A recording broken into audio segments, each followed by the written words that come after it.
เนาะคือมาคือว่ามาถามเรื่องงานสบายดีที่ก่อนนุ๊ก โดยสบายดี โดยพี่น้องกันเนาะวันนี้ก็ได้ครับภารกิจจากผู้รักผู้ใหญ่นั่นแหละน้องเพียงเนาะที่ว่าทางเอื้อยเพิ่นผู้เพิ่นเคยเฮ็ดเฮือนเฮ็ดชานมาหลายหลังแล้วแต่เพิ่นมาเห็นเฮือนของทีมงานของเฮ็ดนี้เพิ่นก็คือว่าพอเบิ่งนะพอเบิ่งนะแต่พอนั้นวันนี้เพิ่นก็เลยอยากถามให้บ่เวียงขึ้นมาถามเบิ่งเนาะว่าในราคาค่าสร้างเพิ่นว่าเนาะค่าสร้างนี่ในงบประมาณสำเพื่อนหลังนี้เบิดทุกอย่างเนาะสมมุติว่าเบิดทุกอย่างสมมุติในตัวแปะต้นนะบ่เข้าเกี่ยวกับตัววันโตเติมในตัวแปะต้นนี้เพิ่นว่าค่าสร้างมันนี่สิตกอยู่ใส่กันได้แบบว่าสมมุติว่าเฮาตกลงปรงใจกันเฮ็ดแบบตั้งแต่เริ่มได้แบบนี้นะดู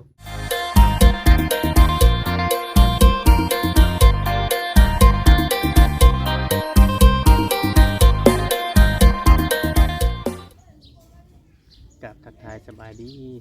พ่อแม่พี่น้อง FC หรือว่าพาลุงจากแพงเบอร์สุขุสุคนอย่างเนาะทางฝั่งลาวฝั่งไทยหรือว่าทางต่างประเทศแม่ FC ที่เข้ามาเบิ่งมาชมเข้ามาติดตามกดไลค์กดแชร์พี่น้องเนาะเบิ่งคลิปเบิ่งโฆษณาพี่น้องเนาะถ่ายคลิปนี้บ่เฮาก็สิได้เดินทางแล้วพี่น้องพอมันค่ำแล้วพี่น้องเนาะมื้อนี้ทางบ่เวียงเองก็ได้มีหน้าที่เนาะจากผู้ใหญ่ใจดีเนาะพี่น้องเนาะก็ได้เพิ่นได้มอบหมายให้มาทำเบียกงานนี่แหละพี่น้องเนาะเกี่ยวกับการสร้างบ้านสร้างเรือนของเงินผู้ที่โชคดีต่อไปพี่น้องเนาะแต่ก็ยังสิบ่เฝ้าเสดยว่าเป็นไผเนาะพี่น้องก็อาจจะมีหลายคนเนาะอาจจะมีหลายคนประกอบส่วนในการเฮ็ดบ้านเฮ็ดเรือนหลังนี้เนาะพี่น้องเนาะเขาที่เฮาสืบมาก็ถือว่าทุกยากปางมองแห้งพี่น้องเนาะแต่ชุมเฮาก็เคยช่วยเหลือเพิ่นมาหลายอยู่ก็เป็นข้าวน้ำทำปลาบ่เป็นนั่นอันนี้บ่เด็กๆน้อยๆเพียงเนาะก็ถือว่าบางสิ่งบางอย่างเนาะเพียงเนาะแต่มันก็มีข้อบกพร่องแล้วก็มีการสำคัญนี่ก็คือว่าทางยอดวิวเขาบ่ทั่วถึงอะไรพี่น้องผู้ใหญ่เพิ่นบ่เห็นเนาะเพียงเนาะแต่ว่ามื้อนี้ก็แต่สิเป็นจริงหรือบ่เป็นจริงยังบ่100%เนาะเพียงเนาะมื้อนี้ก็สิได้มาคุยเวียกคุยงานกับลุงช้างเนาะเพียงเนาะคือว่าทางผู้ใหญ่ใจดีเนาะเพียงเนาะทางเอื้อยเพิ่นเนาะเพียงเนาะเพิ่นได้เสร็จมาบอกให้บ่เวียงมาลงกับช้างเบิ่งว่าเนาะมูลค่าหรือว่าในการเฮ็ดบ้านเฮ็ดเรือนตัวที่บ่เวียงเฮ็ดนี้เนาะเพียงเนาะถ้าเอาซ้ำนี้หรือว่าทรงนี้เนาะสเปคนี้เนาะเพียงเนาะมันสิรวมๆกันแล้วแบบกลมๆหรือว่านู่นนั่นนี่เนี่ยมันสิใส่งบประมาณเท่าไหร่ในการสร้างเพิ่นว่าเนาะค่าสร้างพี่น้องเนาะค่าสร้างในพี่น้องโมเมนต์ค่าอุปกรณ์นะถือว่าถ้า FC ถ้าติดตามบ่เวียงน่ะแล้วจะฮู้เลยพี่น้องเด้อบ่เวียงยังเช็ดคลิปให้เบิ่งอยู่ว่าการสร้างบ้านสร้างเรือนของอันประตูโสมนี่เบิดเท่าไหร่เนาะพี่น้องคุณตาโสมนี่พี่น้องอย่างไรเดียวคลิปนี้แล้วบ่เวียงสิถามกับทางลุงแก้วเนาะพี่น้องเนาะไปถามเบิ่งในราคาแต่ว่ายังบ่ฮู้เด้อพี่น้องว่าสิเป็นของใครหรือว่าแนวใดก็ติดตามต่อไปพี่น้องเนาะพอทางผู้ใหญ่เพิ่นให้เฮามาถามแบบนี้พี่น้องเนาะได้ก็นั่นพี่น้องเพิ่นว่าจะมีหลายคนเพิ่นว่าเนาะประชมทบครั้งต่อไปนี้เพิ่นว่าเนาะก็เฮาก็มีทีมงานเฮาแหละพี่น้องเนาะจังไดก็รอเบิ่งต้องเอ้ย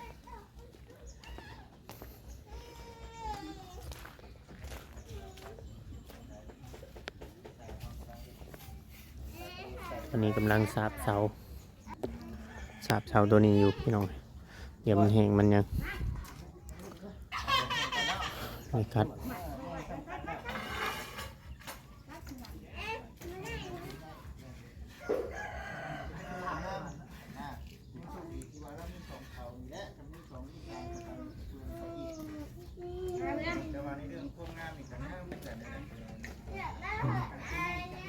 มันยังเฮ็ดยังน่ะฮะต้นหนึ่งมัดศอกขึ้นอยู่นะปูนบ่ได้ปูนเป็นเป็ดต้นนี่เคยเห็นบ่เคยมีบ่เห็นเป็ดต้นมีอยู่บ่มี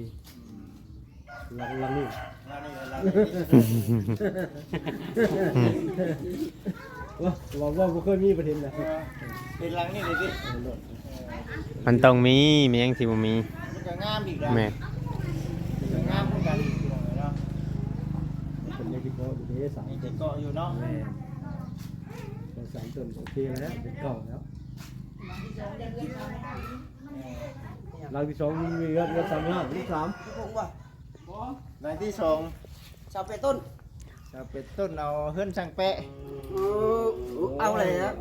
เอา ต้นเดียวกันเอาบ่ เอา เอาแล้วบ่คือนะต้นเดียวเนาะ เดียวยาวนะต้นเดียวนี่ เป็นทางหลบเกย์เพราะว่าเนาะ เออว่าอย่างช่างแปะช่างแปะนี่โอ้ยังก็เอาไปเบิ้ลช่างแปะ ใช่ เนาะ ใช่จำนะมานั่งอยู่พี่ก็ได้ชะลุงเดี๋ยวเฮาสิถามก่อนมันคำนะฟังก็ยังบ่ได้เฉลยได้ยังบ่เฉลยบ่สิยังบ่ได้เฉลยหรอกเพราะว่ามันเฮากับได้รับมอบหมายมาซื่อยังบ่แม่นงานเฮา100%ได้ถามเบิ่งก็ซื่อมาถามเนาะคือว่ามาถามเรื่องงานสบายดี FC ก่อนลูก โดยสายดี โดยพี่น้องไงเนาะวันนี้ก็ได้ครับภารกิจจากผู้รักผู้ใหญ่นั่นแหละเนาะเพียงเนาะที่ว่า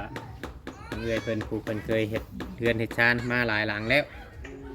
แต่เพิ่นมาเห็นเรือนของทีมงานของเฮ็ดนี้เพิ่นน่ะก็คือว่าพอเบิ่งนะพอเบิ่งนะแต่พอนั้นวันนี้เพิ่นก็เลยอยากถามให้บ่เวียงขึ้นมาถามเบิ่งเนาะว่าในราคาค่าสร้างเป็นว่าเนาะค่าสร้างนี่ในงบประมาณสำเพื่อนหลังนี้เบิดทุกอย่างเนาะสมมุติว่าเบิดทุกอย่างสมมุติในตัวเป็ดต้นนะโบเข้าเกี่ยวกับตัววันโตเติมในตัวเป็ดต้นนี้เป็นว่าค่าสร้างมันนี่สิตกอยู่ใส่กันได้แบบว่าสมมุติว่าเราตกลง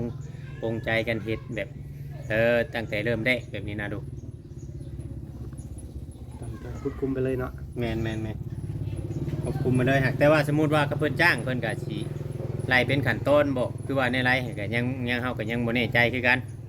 แต่ว่าเฮาก็ได้บอกเพิ่นคร่าวๆไปในแล้วเมื่อเช้านี้ เป็นว่าใครไปได้ก็เอารถอยู่ อ๋อมันขึ้นอยู่กับแบบว่าการเดินทางเนาะ ทาง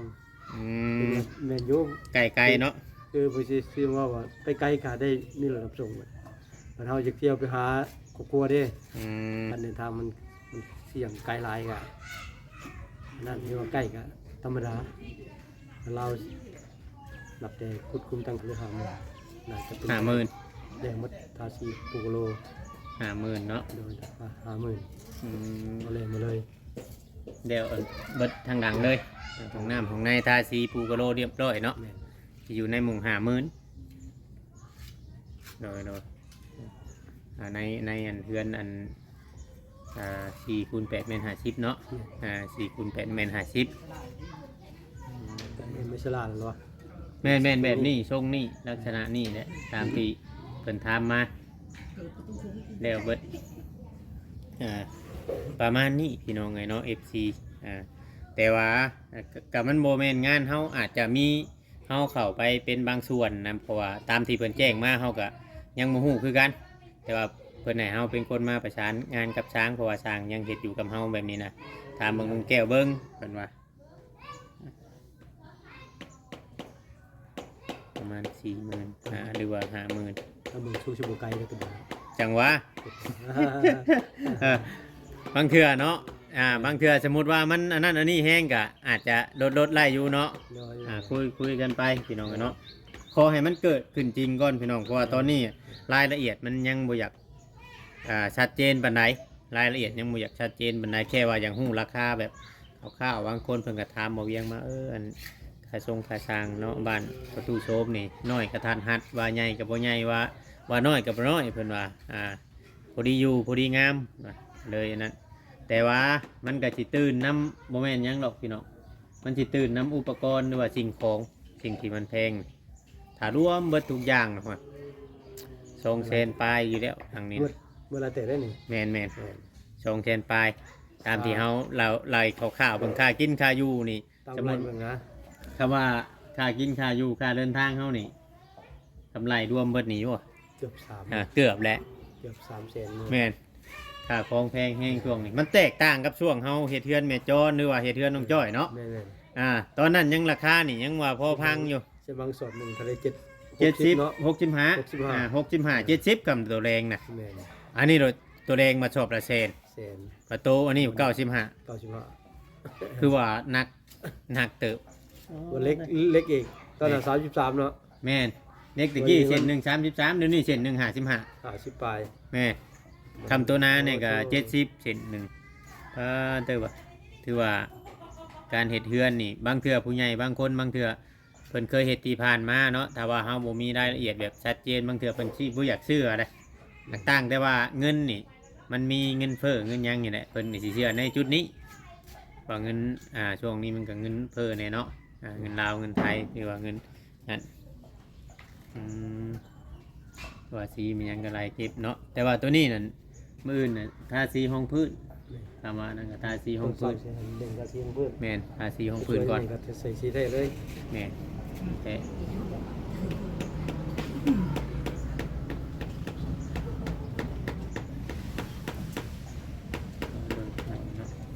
แต่ว่าอัน ในงานต่อเติมในบ้านหลังนี้นั่นอาจจะหยุดไว้ก่อนเพราะว่าในช่วงนี้เฮาก็เจ้าก็เฮ็ดนาเฮาก็เฮ็ดนานี่ว่าเนี่ยได้ก็ยังพังเบิ่งเพราะว่าเฮาสิได้หยุดเฮ็ดนาประมาณอาทิตย์หนึงแต่แล้วหลังนี้แหละสิได้ขึ้นบ้านขึ้นเรือนเลยลุงเอ้ยแล้วตัวใหญ่เฮาตกแต่งเสามายังแล้วเบิดเนื้อปูกระเบื้องแล้วในตัวนี้น่ะ เริ่มวัดเนาะ แม่นให้มันแล้วเบิดได้ขึ้นบ้านขึ้นเรือนก่อนแต่ว่าสมมุติว่าเฮามาต่อเติมนี่สิประมาณจักมื้อในอยู่ในจุดนี้ อย่างพอดีกันหามือ อืม สูงสุดหามือ อืมประมาณ5 มื้อ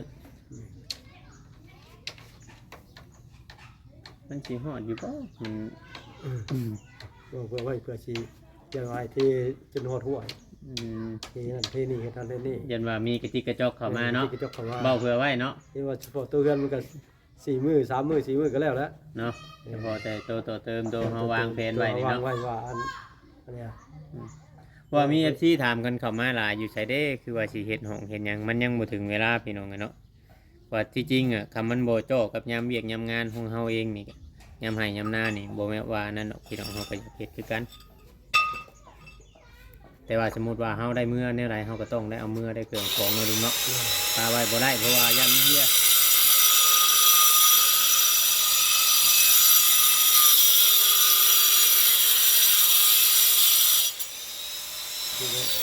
มาตัวเงินกับเมื่อเลยเอาไปคิดมาขึ้นน้ อืม ำหาเป็นคนว่าง แม่น ต้องเอาตัวมาขึ้นน้ำแล้วก็พากันเมื่อเลย โดยมาขึ้นเดือนขึ้นหยังแล้วก็ พอจุดๆน้องๆก็จะให้อยู่น้ำถ้าเขาบ่โดน อืม เดี๋ยวพาโดนนี่เห็นแล้วแล้วก็ เป็นยันเดินทางก่อนเนาะ แม่น ผู้เพิ่นขี่รถจักรมือเนาะ จับ เจ้าอาจจะเป็นเจ้ากับช่างแปะอยู่เนาะ แม่น อืม ใจก็จะให้เพิ่นกันขึ้นกันแล้ว อืม มีกันเราบ่โดนเป็นมุมสมมุติว่าแล้ววันพุธวันศุกร์ขึ้นนี่ก็โอเคอยู่พอให้ถ่ายอยู่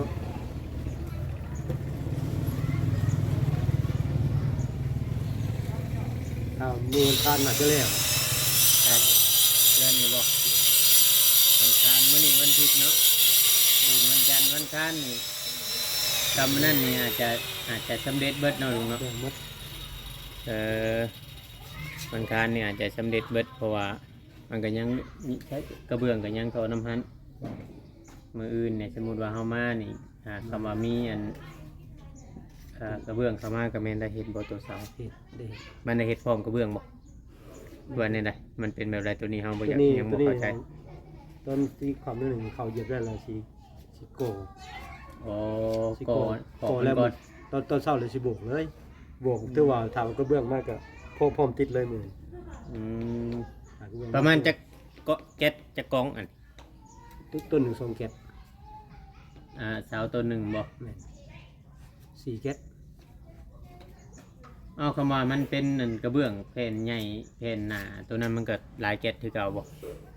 มันอันนี้มัน4 แผ่น กระเบื้องแผ่น ก็เหลืออยู่ 4แผ่นบ่กระเบื้องอันนั้น 6ว่าอันเก็ดหนึ่งมี6 แผ่นเดี๋ยวเขาติดนี่มัน8 แผ่นต้นหนึง อืม มีเหลืออยู่ทีนี้เห็นเขา3 เก็ดตัวบ่พอ 3 เก็ดตัวบ่พอ อันนี้ช่วงอันนี้มันน่ะเท่าไรก็เจ้าเห็นนะช่วงกลางมัน 80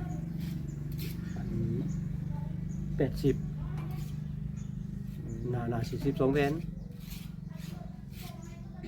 น่ะจำเป็นน่ะ40เนี่ย2แผ่นเนาะ 2 แผ่น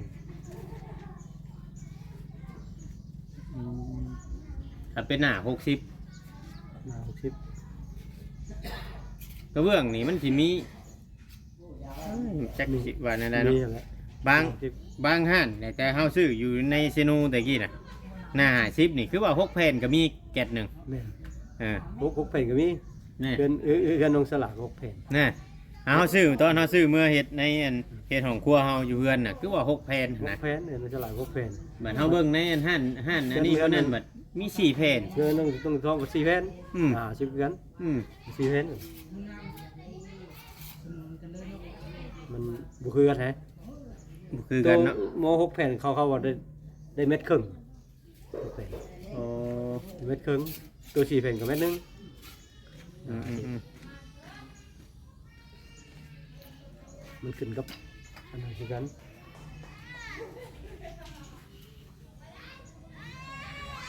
จบงานนี่สมมุติว่าก่อนเนาะ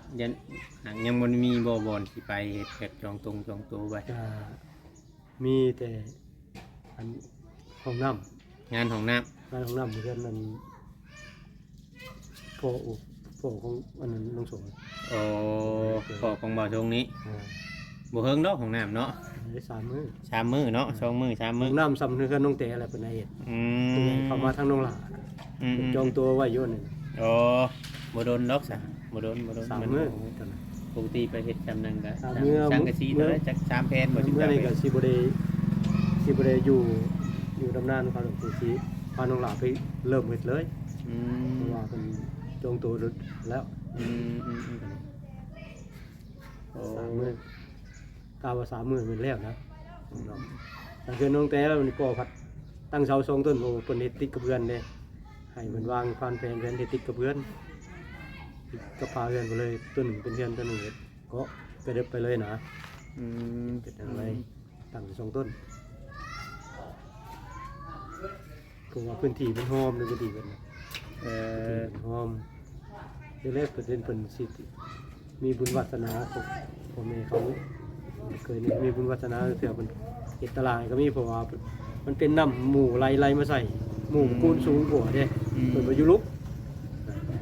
กูน เมื่ สู อง กี้เราได้ไปเห็นงานนำจุมเจ้าอยู่บ่ อันของเลยว่า แม่ ไปแล้วเราก็มาเฮ็ดประตูคงเด้ โอ้ ประตูคงเรามาซอยเวียกแค่น้องหลาเอาเรื่องตัวท้อง เออ มาเทนั่นเทนี่ซอย อืม มาอันนี้ถึงจะดำนาลุก เนาะมีแต่ว่าประมาณนี้แหละสรุปคร่าวๆแบบว่าคำว่าอันนั้นแน่กะ50,000หรือว่าคำว่าเฮาคุยกันหรือว่านั่นนี่น่ะ45,000เนาะก็คือว่าคำว่าเป็นลักษณะนี้เนาะคำว่าโมเมนต์เฮือนปูนว่าง่ายๆซะเป็นลักษณะนี้แต่โตเสานี่เด้ยันว่ามันเป็นงานต่อเติมมาหยังว่าในไร แล้วก็ เจ้าชูนี่นะยันว่าเว่าบ่ได้เนาะต่อไปคุยงานบ่ละองค์ละเอียด ต้นละ1,500คือเจ้าเว้านี่บ่ เอาสำนี่แหละ อืม นี่ก็ได้ เพิ่มขึ้นเนาะ เพิ่ม หรือว่า เพิ่มไว้ หรือว่าแบบคำว่ามันแบบเด็กงามๆหรือว่ากลมๆเนาะในราคาหมู่50,000บางเทื่อบางทีเฮาเว้ารุ่มด้วยเข้ากันได้มันก็ไปกันได้เนาะ ได้บ่เป็นหยัง โอเคจ้ะพี่น้องเนาะเฮาก็สิประมาณนี้แหละก็สิได้อันแจ้งให้ FC รับรู้เพราะว่าเพิ่นให้เฮามาถามจำนี้แต่ก็เฮาก็ยังบ่ได้ให้คำตอบหรือว่าสิ เฉลยว่าอยู่ไสหรือว่าเป็นเพื่อนไผเพราะว่างานนี้มันอาจจะมีหลายคนเพิ่นว่าเนาะ โดย เพราะว่าตามที่ว่าพวกแม่ๆหลายคนหรือว่าพวกสายบุญเนาะสายบุญที่ว่าเพิ่นเคยเฮ็ดเฮือนมาหลายๆเพิ่นปรึกษากันหลายๆคนเพิ่นว่าเห็นดีเพิ่นว่าเห็นดีนำว่า สำนี่พอดีงามเลย แม่นเอาบ่น้อยบ่ใหญ่ อ๋อเอาที่ผู้ต้องใช้ก่อน อ่า แม่น บ่น้อยบ่ใหญ่แล้วก็เอาประมาณนี้แหละเพิ่นว่าเพิ่นคุยกันหลายคนก็เฮาสิว่านั่นแต่จังไดก็เฮาก็อยากให้เป็นไปได้อยู่เฮาก็อยากให้บุคคลนั้นได้อยู่พี่น้องไงเนาะแต่ว่ามันสิบุญเพิ่นสิซ้ำไรเฮาก็ยังบ่รับรู้ถ้าว่ามันเป็นไปได้หรือว่าร้อยอะดีก็ดีเนาะลุงเนาะ แม่น อืม เอาก็ออกมาบนนั่งดินนี่ก็พอดีเลยบ่ได้อยู่ให้กินอยู่นี่ก็ได้ แม่นอันเบื้องแรกแล้วคือบ้านหลังนี้น่ะที่ว่าเฮาอยากเฮ็ดนี่คือว่าเป็นห้องของอันน้องอ้วนนั่นแหละอยู่นี่นะ